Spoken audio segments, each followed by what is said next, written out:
Hello, sisters. Welcome to the Sacred Medicine Podcast, weaving powerful, soulful practices into functional medicine. Step into this beautiful space of devotion and explore everything from nurturing foods, rituals, sexuality, and awakening your innate sensuality. It is time to own your radiance. This is the Sacred Medicine Podcast.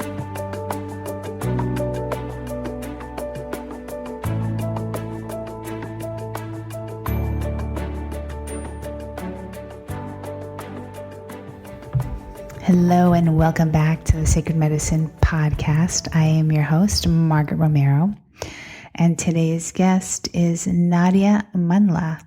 She's the creator of the Embodiment Festival, and I also attended one of her embodiment classes in Manhattan, which I totally loved. So she, to me, is like the epitome of sensuality. The way she moves, the way she dances. And I mean, I've seen her perform, and I knew I just had to have her on the show as a sensuality sister of mine. So we jam on so many different things, how this all got started for her, how she is able to really tap into that beautiful feminine flow that we all embody. We talked about hormone cycles, working out, and we take a glimpse into her morning rituals. And I think that one of the really beautiful things about her is that she is able to really embody that feminine energy throughout her day. And so you'll be able to see how she does that. I hope you enjoy the show.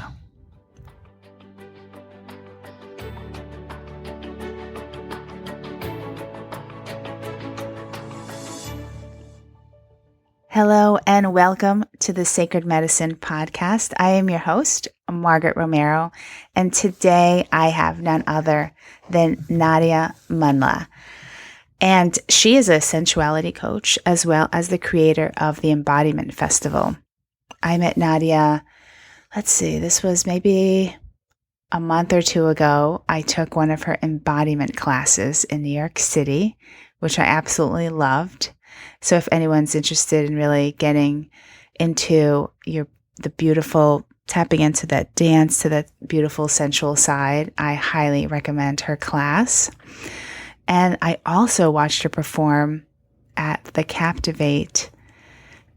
She did this exquisite, sensual performance on stage. It's actually on her website. And it was not only mind-blowing because there were these words in the background that she had pre-recorded that were so just spot on. I loved every minute of it. And that was actually the first time that I had heard of her. And so I immediately needed to like have her in my life somehow. And I needed to know who she was because she absolutely embodies that gorgeous feminine energy that we all have, and she does it so beautifully with I just can't say enough. So Nadia, welcome to the show. Thank you so much for having me. Thank you. And what kind words. I'm blushing. You can't see it, but I'm blushing. Yeah. So I wanted to find out a little bit about I know you have a little bit of a background story of how you were working and you were a film producer, mm-hmm. and you were very driven and not eating well, and your health was suffering at one point. And so I'm really curious if you could just give us a little brief version of that, and then tell us how it sort of evolved into what you're doing now. Yeah, I'd love to. So my story is incredibly similar, I imagine, to quite a lot of women and also some men, in that the details may be a little bit different, but I think the universality of the experience is quite similar, which is that of, I was born and then was a cute little child and was innocently running around and playing. And then at some point, I started to get the messaging that, my body wasn't safe, that I needed to disconnect from my body. And, I feel like we all have a version of that, and it just comes in different ways. Sometimes it is just in like messaging. Sometimes it is through our parents. Sometimes it's through religion. Sometimes it's through media. Like, it's just such an array of different things. But essentially, I had a few milestone events and incidences that happened in my life that led me to where I am now. And I like to think of them sort of in two categories, or so on two parallel paths. And one was that I was a little girl that loved to dance. And I very, very early on, I think about 2.5, I started taking ballet lessons. And I loved ballet. I loved expressing through dance. I mean, it was just everything I wanted. And my dream was to be a ballerina and wear the pink tutu and the whole thing. And around the age of 8, I had actually was living in Lebanon, but moved to the States for a year or two. And I was training at the Maryland Youth Ballet, which is, really good ballet company. And I was on the track to becoming a professional ballerina. And then my teacher sat down, my mom and I, and basically dropped the bomb that my knees actually were shaped in a way that would not allow me to be a professional ballerina, that I would have pain my entire life. I would probably have to quit within a few years of going on point. So that was one milestone that really stands out early on in my life, that really sent the message that my body was the obstacle to my dreams. Right. So I had that was really, so I was like 8 or 9, and here I am going, but I want to be a ballerina. My heart, my soul, my everything wants to dance on stage. And here I am being told, well, there's something that's wrong in your body, and therefore you cannot, this dream has now been shattered. And so, of course, I was like upset for a few years and and then I got over it. But what did happen was, I think there was a very unconscious disconnection to my body that was starting to happen. It was brewing underneath it all.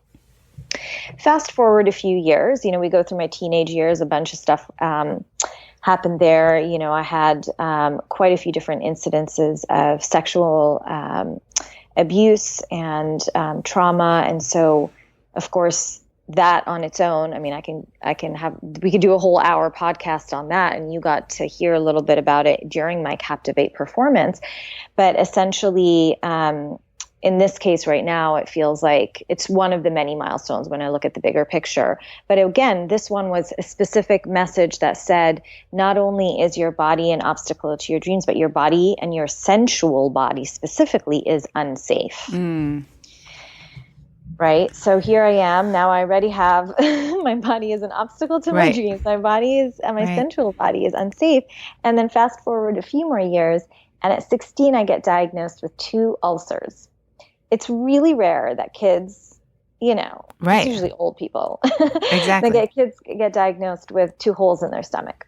But that's what happened. And I got, I had to go on like severe medication and take care of myself. And at the time, I was young as well, and I wasn't educated, and neither were my doctors, in that food was a piece of this puzzle. So I was just simply continuing to eat the way, that I was eating, which wasn't necessarily unhealthy food.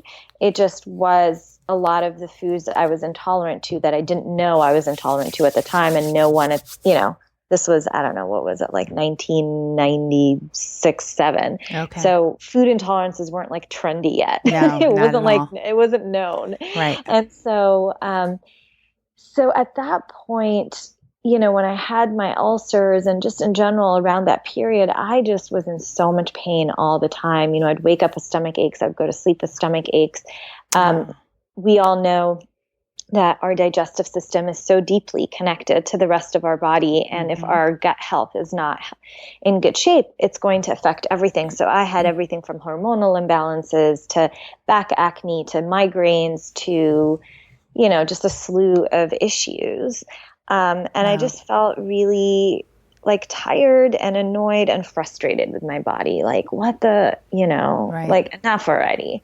What else do I need to do? And so there really just continued to be one thing after another that had me signaling, or was signaling to me, it is safer to live in your mind. It is safer to excel in being smart, or in, numbing out the feeling in your body, and instead thinking about the conceptual.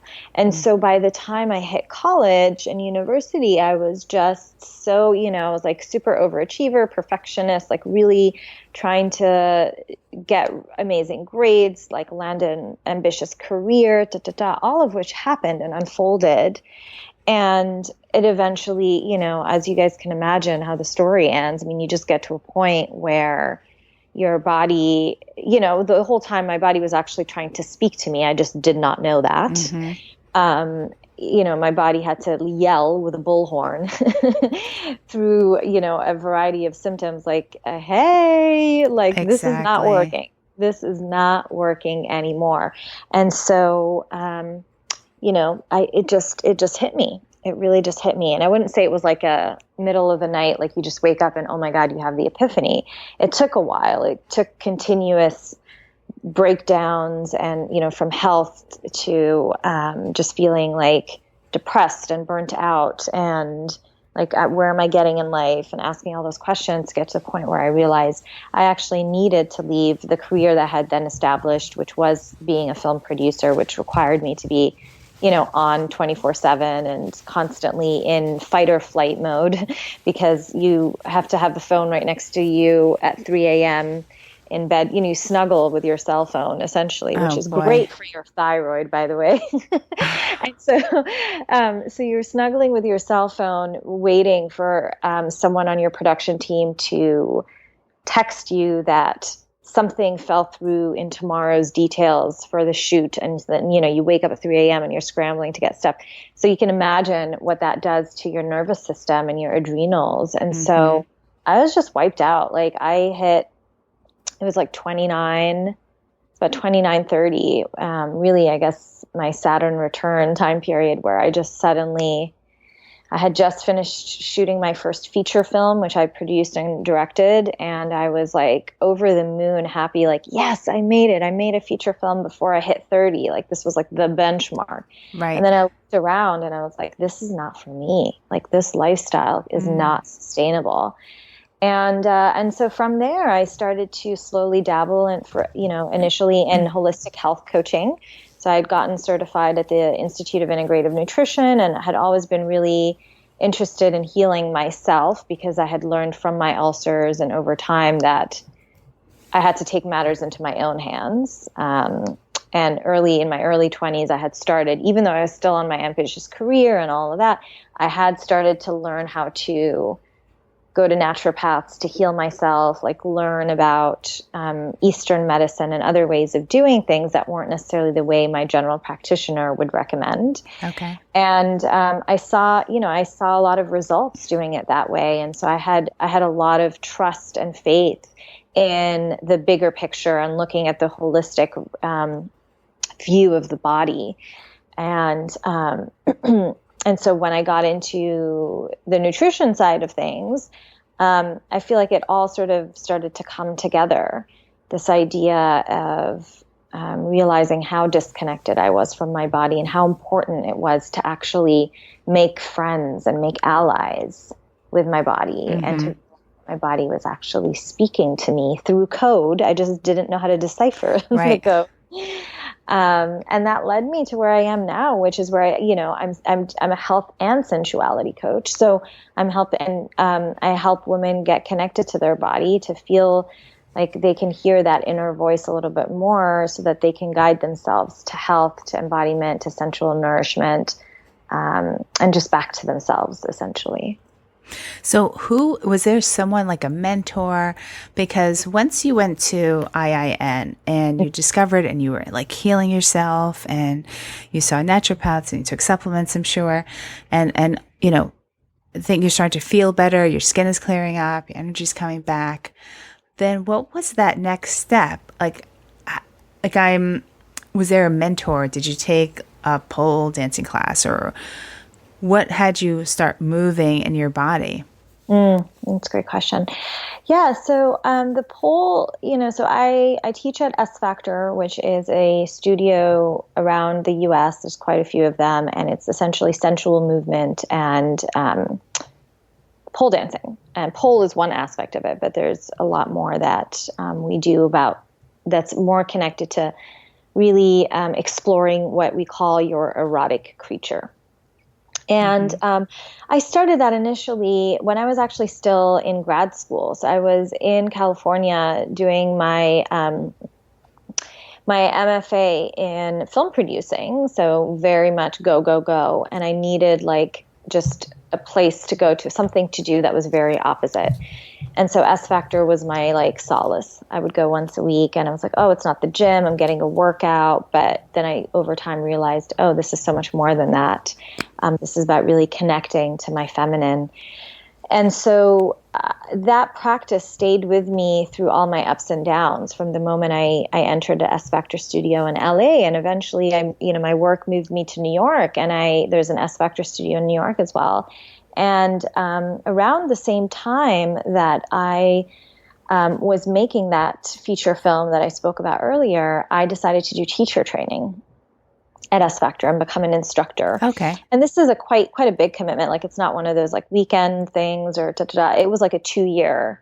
You go through quite a long training. And none of it made sense. This is so the calling of your soul type stuff, where you're this is crazy town. Why am I doing this? It doesn't make financial sense. It doesn't make logical sense, in terms of my career path.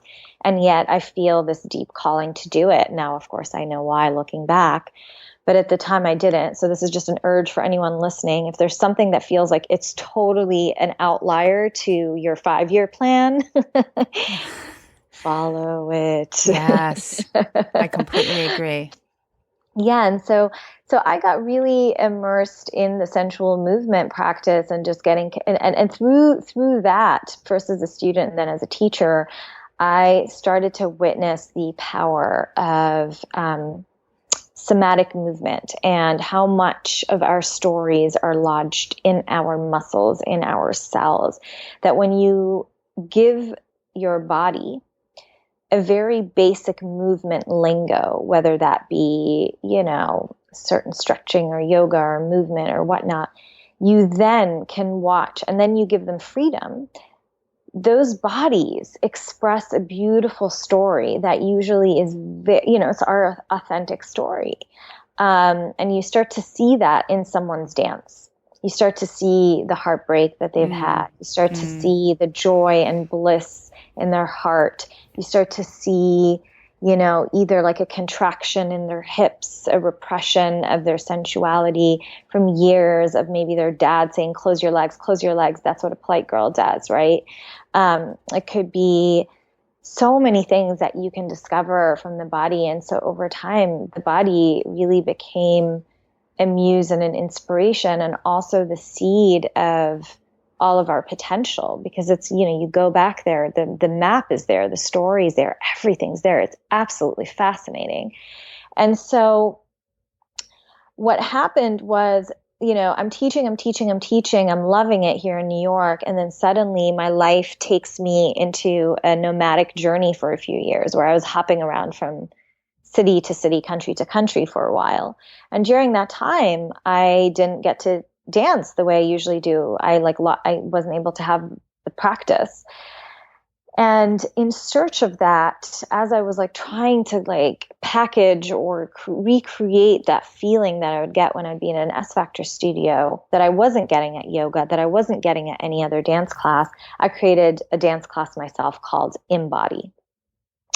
And that's, the class that you got to experience. And essentially it was a space, I wanted to create a space for women to be able to really let loose, to not feel like they need to worry about the variable of there being the male gaze. Cause sometimes it's really if we go out, sometimes we want to go out where do you go dance? You dance in two places, essentially, other than like your shower or at home, right? You go to a dance class where you're told, this is the moves. Like you got, we're following choreography. Right. You like follow the teacher. Or you go to a club or like a bar or somewhere out there. And Right. then you have to worry about like dudes or like whatever, like coming up, That's just true. stuff that sometimes feels like it's a perforation to your like personal space. And Exactly. so it's really hard for women to find a space that feels safe where they don't have to worry about being too sensual or too much or attract some sort of attention that they don't want. And at the same time can connect to how their body actually wants to move, not what the teacher has planned on the agenda that day. So that's what I wanted to create. And, I went through quite a few different iterations of it, but essentially, we now have this 1 hour class, of which I also teach an extended version, like a half day workshop, a full day workshop. But essentially the core of it is this 1 hour class where where women gather together in sisterhood in a safe space where they get to explore all the different emotion and all the different energies inside their body. And they get to see, how does my body actually want to move to this song? How does my body feel today? So it's a trip and it's a lot of fun. Now, let me backtrack to Sure. what you were saying when you were taking the S Factor course and what you were seeing how women could express their emotion in their Mm, movement. yeah. Were you seeing that in yourself? Were you seeing it also in the other women performing in front of you? How is that sort of coming through? Yeah, it sounds a little bit like it feels a little bit hard to grasp when I guess you're not witnessing it per se. But yeah, it was in me, it was in the women around me, and essentially, I mean, to really get granular here, the way that S Factor works is initially the first few levels because you commit to an 8-week course, which is one level, and you're working your way up, and so the first few levels, we are, as teachers, primarily giving you a basic language to work with. So we just teach you certain movements, certain routines, certain da da da. And then as you get to become a more advanced practitioner, if you want to call us that, or dancer or whatnot, then you're given freedom and you just pick a song. So part of our class, the second half of our class is individual dances that are free form, that are not choreographed, where you get to pick a song, dress up however you want to dress up, and all the attention is on you. So you're being witnessed, you're being heard, your body's story is being told, and people are watching this and validating it. And you move however you want to move that day. And that's where we see the story. I see. I Because you see. see all these different bodies and everyone has a different experience. And it's just beautiful.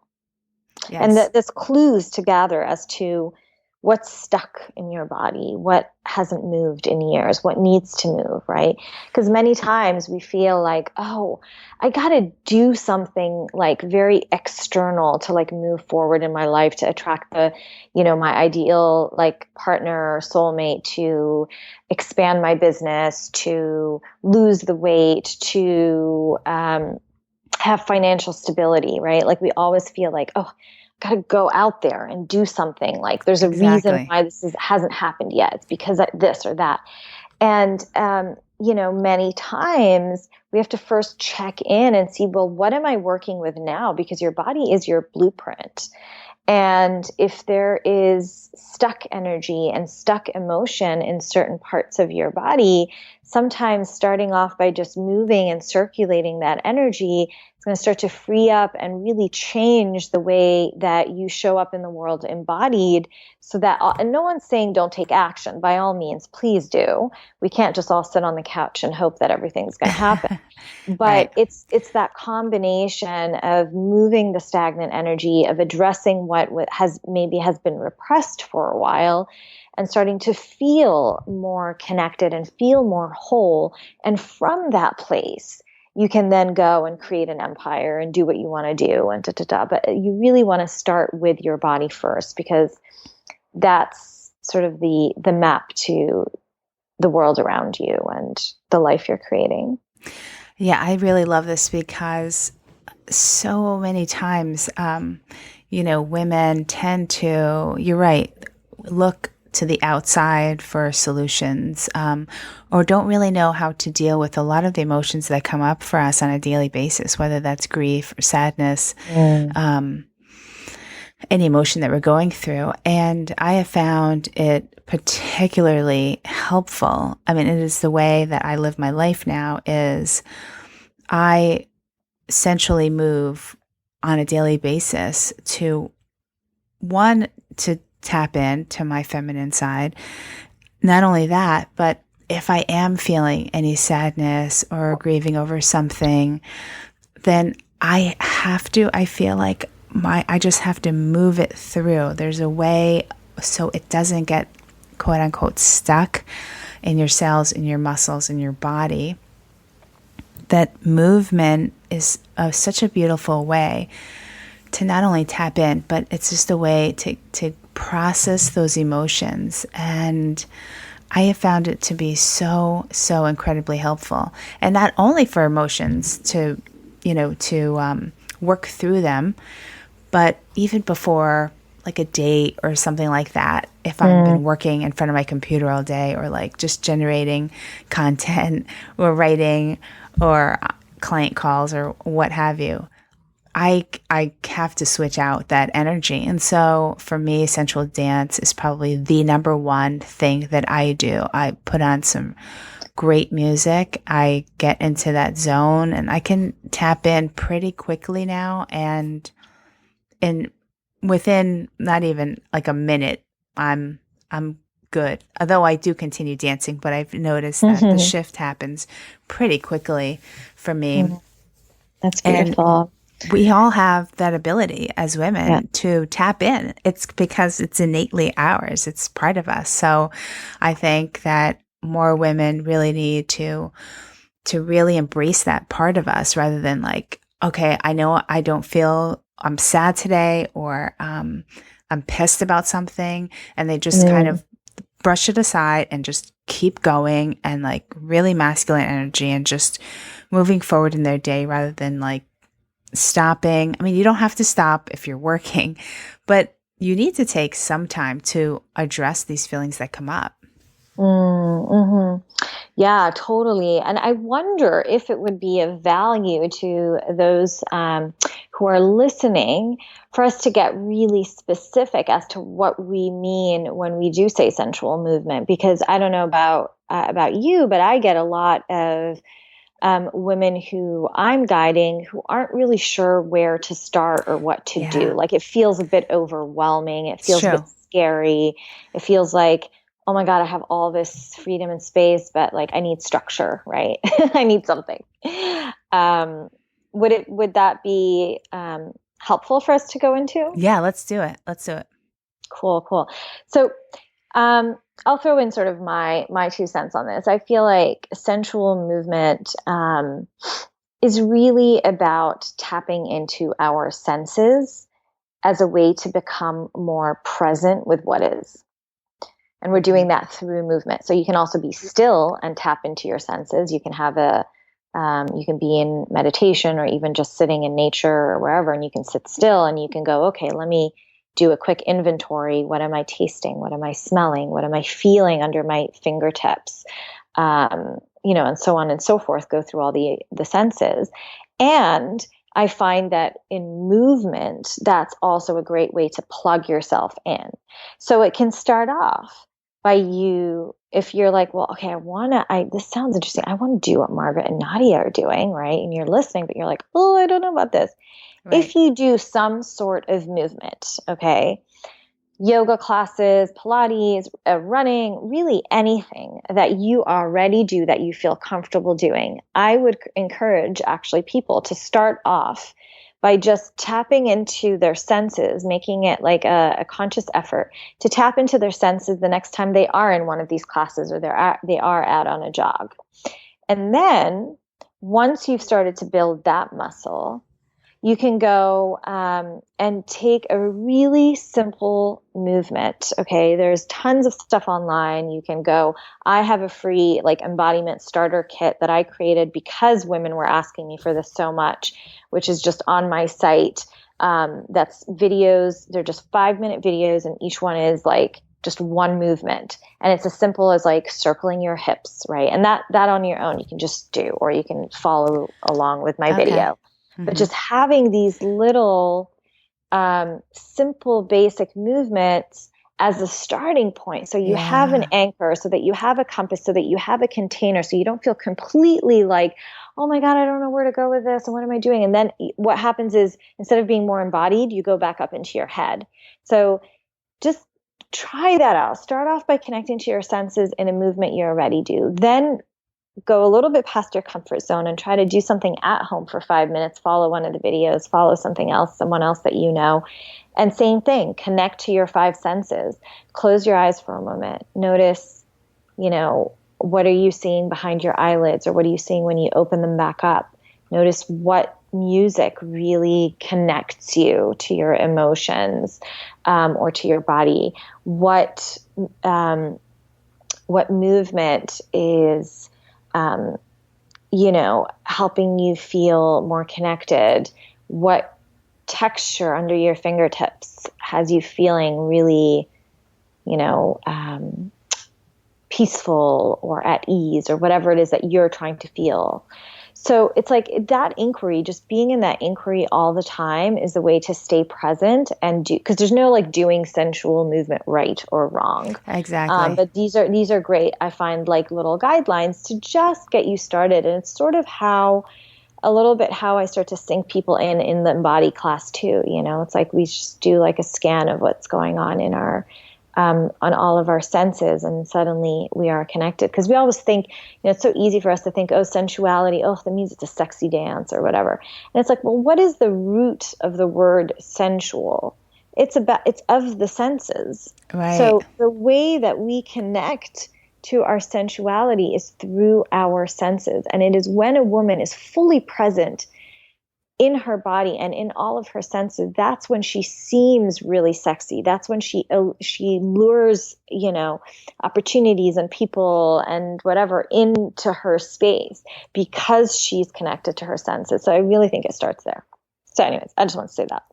Yeah. I love that, because I think that if you were never taught, or you never really, maybe attended a class or took pole dancing, or really tapped into that, the movement, any sort of feminine movement practice, then it could be a little foreign. You don't really know where to start. And I've definitely encountered that. And I think that years can go by and women just aren't there, they're working out, they're at the gym, they're maybe doing a vinyasa yoga, a hot yoga, or they're taking a spin class and they're being physical.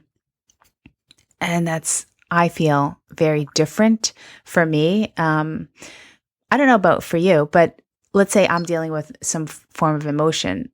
I know that for some people, they may want to go to the gym and like run or take a long run or lift some weights.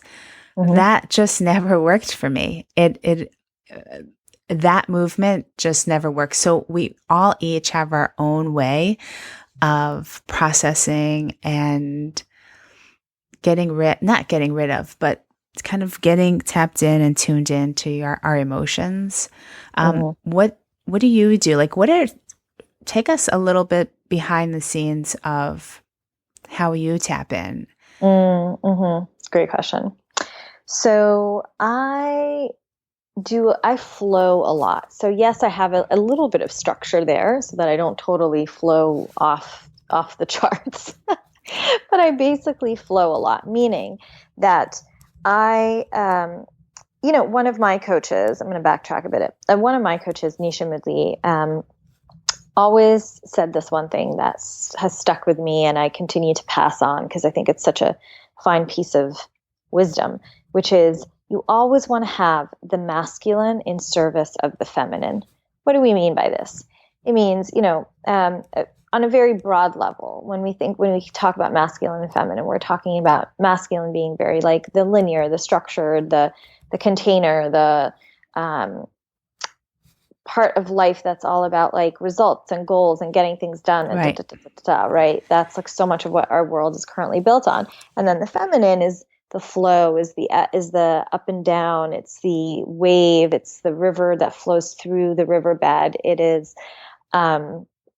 it is being present, it is the appreciation of beauty, it is empathy, it is all these things.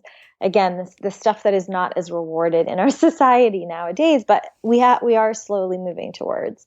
And when you take this idea of the masculine in service of the feminine, it can really be eye-opening, because when you look at your life, for me, when I design my life, like my quote unquote movement schedule, I do create pockets of time. First, I start with how do I want to feel, right? And that's always like very basic way of goal setting that I think is a lot better than just going like, this is what I want, this is what I want. So you go, how do I want to feel? All right, so I want to feel powerful, flexible, and connected, let's just say. Mm-hmm. So that means, on a very practical level, I want to work my muscles. So I want to feel like I have strength in my muscles. I want to feel connected to like my true self, like what's really going on. So I have to have an activity that connects me to my emotions and my sensuality. And then, oh gosh, what was the third thing? I said powerful, connected, and strength, I think you said. No, we had another one. It'll come back to me. But so you see the process that I'm modeling here, right? Like you're like, here's a feeling. What type of activity do I need to have that feeling? Powerful. So I want to do something that's strength training. Mm-hmm. Connected. I want to do something that connects me to myself, which is for me is dance of some sort. Okay. And then, flexible was the other one. Flexible. Right. So that's where I go to yoga. I go to yoga and also yoga also fulfills my need to be connected, because that's my meditation. I feel most connected to the divine when I'm doing yoga. So here you have, a clue for me to, so I got to do all these three things throughout the week in order for me to feel how I would like to feel.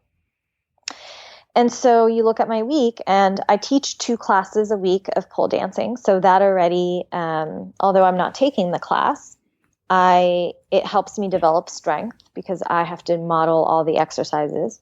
Right. So I'm getting a little bit of strength here. I may throw in like a pure barre class or something else that really works my muscles, that I find torturous, but I really enjoy having like the muscles of after. Right. Then I will do, as a student, S Factor at least once a week, where I get a chance to, be a bit more flexible, connect to myself. And I will do yoga. Like I definitely do once a week. I usually try to hit 2 times a week. It all sort of depends on how the week's looking. So I don't know if that answers the question, what you were looking for in terms of behind the scenes, but I think it's a really good way of designing your workout, instead of going like, oh, my friend goes to the gym, so I guess I should go. Or the world has told me that working out 7 days a week is like going to help me, feel more confident, or, whatever's going on. And I do want to just say one last thing with regards to, since we're talking about the gym, a lot of women come to me with this belief, because it has been so ingrained, especially in the West. I don't see this so much in the Middle East, which is where I come from. But here in the West, there's been an athletic like revolution, I think, over the last like 20, 30 years, where everyone's like, gotta work out, which doesn't exist in lots of the world. But women feel so much guilt if they, aren't going to the gym after work, and they're like finishing work at 6, 7 p.m. or they're not going to the gym right before they get their period, or the second day of their period, like things like that. And I giggle to myself, because I tell them, no, you guys are following your exact, like your body's instinct, because it is actually unhealthy for women to be exercising late at night or to be exercising right before they're getting their period, because it just gives mixed signals to your body in terms of your cortisol, your adrenaline, and it just throws a lot of your hormones out of whack in a way that doesn't necessarily support hormonal health and fertility and exactly. all of that. But when you have that male personal trainer who's going, push, push, push. It's 5 a.m. Keep going. It's 10 p.m. Keep going. God. It's like, it was designed by men who have different bodies and have different requirements and don't have the same hormonal cycles that we necessarily do. And so I just, want to encourage anyone that's listening that really check in first with how you want to feel, how your body already feels, and then design the movement accordingly. And I'll also say that changes throughout the month. So like every week, like I gave you a general idea of how it looks every week, but I could have a week, right, around the time that I'm about to bleed, where I may just like make it to one yoga class and that's it. Yeah. Yeah. I may do like some stretching at home or 5 minutes of just dancing or none of the above. Exactly. No, I absolutely agree. I mean, ladies, you're listening to this interview today. I give you full permission to not go to the gym when you have your period or the couple days before your period and you're really tired and all you want to do is just be home and have like, I don't know, hot chocolate or soup or something and just snuggle. It's fine. Go for it. I don't. Not only is it fine, I have to just hop in here and say, not only is it fine, it actually is going to help you lose weight. Because if you're going to go and really elevate your cortisol at times when you're not supposed to, like your body is going to hold on to a lot more. Yeah. So I find this is more motivation for a lot of women. It's like, actually, girl, like it's counterproductive to go, not just for like the behind the scenes hormonal health, but you actually are, there's just this belief like, oh, okay, if I burn this many calories, this is equivalent to a certain amount of weight loss. And it's just such an archaic way of looking at things, assuming in the first place that we're even going to the gym for weight loss, which may be the case for some people. And that's great if that's what one of your goals is. But for overall, we have to, again, go back to the holistic view of overall health. What does it do to your mental health? What does it do to your hormonal health? What does it do to your emotional and spiritual body, right? Your connection to your cycle and the ebbs and flows of life. Like there's so many different areas that are part of health, not just the weight portion. But even with the weight portion, it doesn't necessarily make sense to get on a treadmill when your body's trying to slow down. Yeah, absolutely not. I absolutely agree with that. So tell us a little bit about, are there any, I don't know how to say this, maybe rituals that you do that tap you in, that are like, oh God, I've been working all day, or I've been, teaching, or, well, no, not teaching as fact, but let's say you're working with clients or you've got a workshop all day. How do you sort of help yourself unravel and kind of step back in to that feminine energy? So here's the thing with this question. I am in my work trying to be like, have really, to be, I was going to say 1 foot here and one foot in masculine, 1 foot in feminine.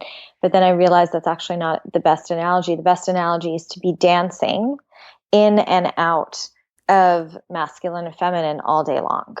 Yeah. So, and that didn't just like happen overnight, right? Like it used to be more of what I like to call the light switch phenomenon, which I was just talking to a client about yesterday. And that's where, when you're at the beginning of the journey, you're like, I'm either on feminine or I'm on masculine mode. Like there's no in between. Right. Right. So I'm either like, I took a day off and I'm just totally taking a day off and I'm like, went to the spa and I went hiking and and whatever, or I'm in work mode. Today's a work day. And so I think that really the new superpower in life, especially for us as women, is for there to be, and for men really, I got to say, it's actually equally for men, is to be able to have that be an integration of both energies all throughout the day in whatever we're doing. So for example, if I'm starting my workday, I still start the day. Like sometimes I'll take a bath, it's like I'll take a bath first thing in the morning. Right. Mm-hmm. It's like a bit counterintuitive. Like you want to take a cold shower, like, oh, okay, I'm getting ready for battle or whatever. It's like, no, what if I want to start off with this sort of pampering? And I tell a lot of clients, like, if that's something you want to do, start your day, like relaxing in a bath. It's just that we've been taught that too much pleasure is selfish or overindulgent. I know. It's crazy. And therefore dangerous. And when you're a kid, there was this,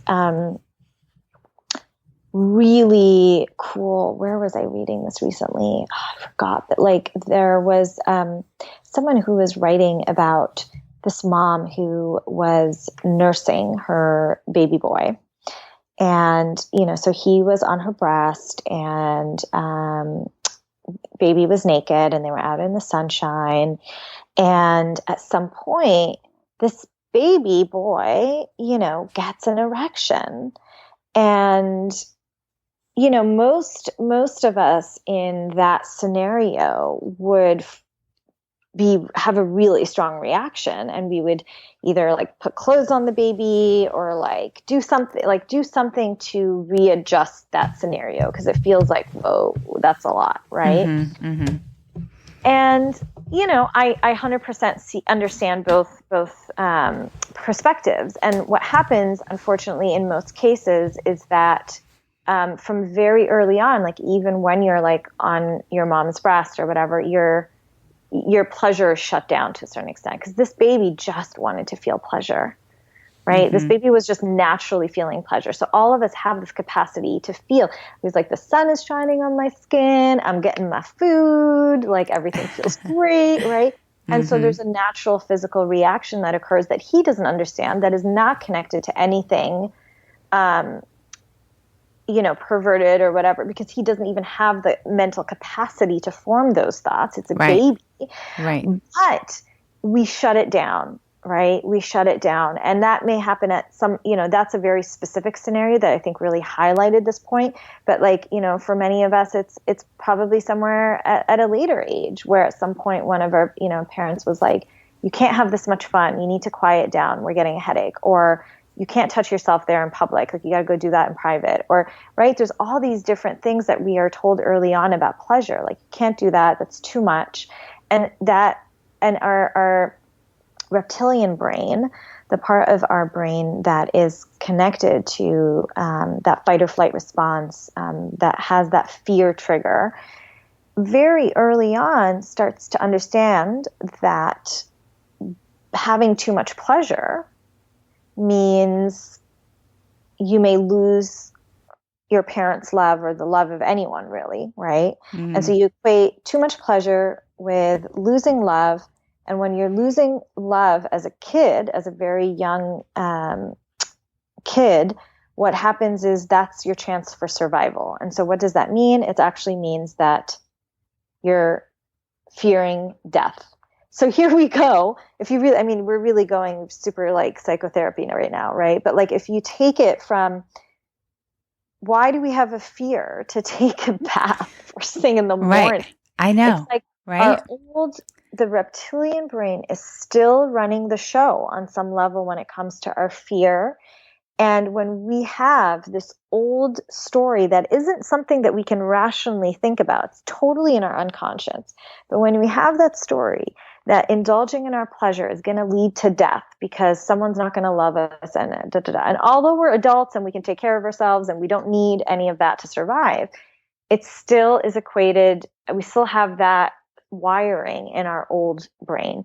And so many women I work with are scared to death, like literally. You're right. Scared of so true. Of really connecting to their pleasure.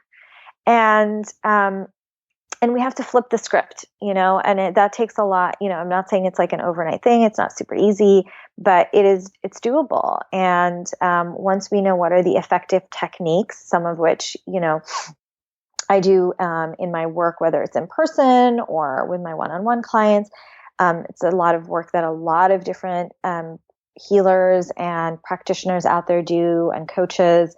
And so you just got to find what works for you and what's your your style. Right. But essentially there is a lot of stuff out there that helps us rewrite the script and get us to a place where we realize, oh, the world is not going to end if I take a bath at 10 a.m. Exactly. And so I think I know that you asked me about rituals, so I just want to make sure I actually answer that question. I find that the most important thing for me is to pepper in something that engages my senses on a daily, if not hourly basis. So I wake up, even if I have a whole day of administrative stuff to do, I'm still lighting a candle. I'm still turning on my salt rock lamp and maybe putting on some essential oils. I'm still putting on some beautiful music that just connects me to the sense of sound. Or maybe I open the window if it's summertime and I hear the birds outside of my window. Just little things that just drop me into my body so that I don't get too up there in the conceptual. And the more heady the work is that I have to do, if I'm doing budgeting or spreadsheets or, where I really start to get into my masculine, the more I need to create things around me to counterbalance that. The more I will make sure to take an hour and a half lunch break and slowly chop my vegetables and look at the colors and smell the smells and drop back into my body, or go take a walk during my lunch hour, to really stay in that dance of feminine masculine and not find myself go, oh, whoa, I just spent 10 hours in my full on masculine and now I'm going to spend 3 hours in the bathtub. Right. Yeah, I love that, because I also find that during my work day, let's say I'm working from home one day and I've got client calls or I'm working on some projects, I still have my candles lit. I have my essential oils on my table. I have, I'll take frequent breaks, whether I'm making a meal or whether I'm taking a dance break or a sensual dance break. There's always something softer, the thing I'm sitting on is really luxurious. That there's always something right within arm's reach. That, I have flowers on my desk as well, and so I'm seeing things. I anoint my candles before I light them, so that I'm smelling those oils being burned. So everything's sort of being infused. So I hear what you're saying. I think that, and that wasn't always the way. I mean, that was definitely not always the way. But that's definitely what how I lead my life now on a daily basis. And if I know, just same way as you, that I'm going to be at my desk all day, I've got, back-to-back calls or meetings or interviews, I know that I need to have things on my desk that I can have access to throughout the call, or a crystal that I'm holding, which I'm holding something right now in my hand through all my interviews. So there's always something that I'm touching, I'm smelling. So, yeah. And I'll add another layer just to mess with people's heads a little bit more to this, which is that all of this is great. And you and I have this preference to that. And just yesterday, again, I was speaking to a client who was telling me that, because we were talking about having her dance the dance instead of just be in light switch mode. And she was like, well, she's like, the interesting thing is, she's like, I managed to make my, make having flowers and putting the essential oils and lighting the candles a masculine activity. So she's like, I have 5 different vases of flowers in front of me. I have all these candles. I have all the stuff that, we usually say is a great way to sort of access your feminine and da-da-da. And she's like, yeah. And I realized I just did it because I wanted to manage my space. I wanted to, get really she realized looking back that it was like a perfectionist streak. So for those who are overachiever perfectionists, as I, I'm a recovering one of those. It can be easy for us to also feel like, oh my God, we need to have all of these before it's gonna work, or I need to, or they start to feel like, oh, I don't have the money for all that stuff, or I don't have the, location for all this. Don't get caught up in the details. It could be that one little thing. It could be one tiny candle that you light. It could be none of those things, but find what works for you that is most effective, and do that instead of trying to paint a perfect picture, because that becomes masculine again. We're not trying to be Martha Stewart. We're not trying to make a perfect home. You know what I mean? Because that's also a way that sometimes we unconsciously interpret all of this stuff. Like, oh God, I must have every single, line of doTERRA essential oils in order for this. Exactly not. Yeah. Totally not. Yeah. All right. Well, as we're wrapping up today, I have a couple of quick questions that I usually end my interviews with. Great. Okay. So first one is, what is currently at your bedside? Oh, amazing. Okay. So I have, and I'm sitting on my bed, so this is perfect. I have an organic, unscented hand and body lotion that I usually mix with one essential oil, depending on the one I want it to smell like. And today I have a peppermint one next to me because I was rubbing it on my back. I have my stuffed animal elephant, Dave. I've decided he's half Colombian, half Jewish. He was purchased in Medellin in Colombia while me and my partner were traveling there.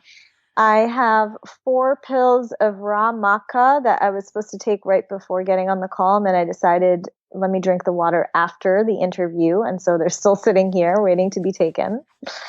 I have a lot of things like that. I have see-through nail polish that makes your nails harder. And I have a book getting the love. I highly recommend for anyone who is either, really for anyone, because it's a guide for couples, but it really is a guide for people who also are just looking to be in partnership. And then I have a nice little pad of a to-do list pad. That's my masculine. Nice. Now, what was the name of that book? We kind of got a little tech issue happened when you said the name of that book. It's Getting the Love You Want, a guide for couples, Harville Hendricks. Oh, yeah, I've heard of that. How are you liking it? Oh, yeah, it's great. Yeah, I had read it before, but I'm rereading. Okay, cool. What is your most favorite indulgence? It's so hard. There's so many. Okay, the first one that always comes to mind is like a kick-ass tiramisu. God, those are my favorite too. I found a really good gluten-free one too. Oh, great. In New York City. And so you already told me about the book, so that was my third question. But let me ask you one other thing. Do you, and this is just an erotic question, do you do any sex toys or anything like that? Do you have like a little drawer by your bedside or anything? Well, there is definitely it's not a drawer as much as a massive bag that we throw in. New York apartments are special and have their own configurations, and so we don't have a typical bed with the normal bedsides that have a drawer or anything. So I don't have drawers, but yeah, we have a closet type thing on the side, like an exterior. I don't know what to call this, but yeah. And so no, there's a massive bag, and I would say it's a lot more than just sex toys. There's outfits. There is, how cool. The candles that you can burn that don't actually hurt you. What else? I don't know. We've got lots of stuff in there. Well, the candles you burn that become massage oil? Yeah, it's just there's the massage oil ones, and then there's ones that stay wax, but they're wax. They're certified to not burn your skin off. Oh, essentially. Cool. Very cool. Yeah. Anything new of those things that you're like, oh my God, we just bought this and we love it? No, I would say the last few years, I've been trying to get rid of stuff more than buy more stuff. So Okay. I've been, nope, not anything Nothing specific. new. Okay. All right. Well, I loved this interview today. Thank you so much for taking the time. Loved connecting with you. And I know that our listeners will really appreciate you taking us through this, how you live your life so beautifully and deeply in your masculine and feminine, and how you flow between each is really a beautiful demonstration. So thank you for that. And for Thank you. everyone who wants to take your embodiment class, tell us a little bit about where they can find you if they want to work with you. Yeah, sure. So my site is my name, which is Nadia, Nadia, Munla.com, which is Munla.com. And yeah, you can pretty much find everything from the Captivate performance that we spoke about Yeah. earlier. At the top of the page, you'll see the possibility of you can just get that embodiment starter kit that I spoke about earlier too. If you do Okay. want to start with like little sensual movement videos, that's all totally like free. I gift it to anyone who is interested in starting a little bit of a movement practice.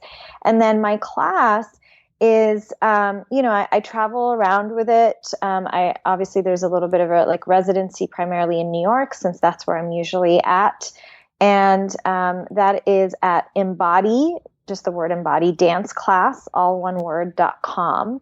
So you can get more info on the class itself, the schedule, any future dates that are coming up, as well as if you want me to come to your neighborhood. Ooh. So I do an option of, traveling depending on where it is, but we customize it to your needs. If you have enough girlfriends who want to do it, then I come to you. Oh my God, it's so much fun. It was really great. It was a beautiful, beautiful night of just really tapping in. And so I can't recommend it enough. Well, Nadia, thank you so much. Have a beautiful weekend, and we'll talk real You soon. too. Thank you so much. Well, there you have it. Thank you so much for listening to this episode with Nadia.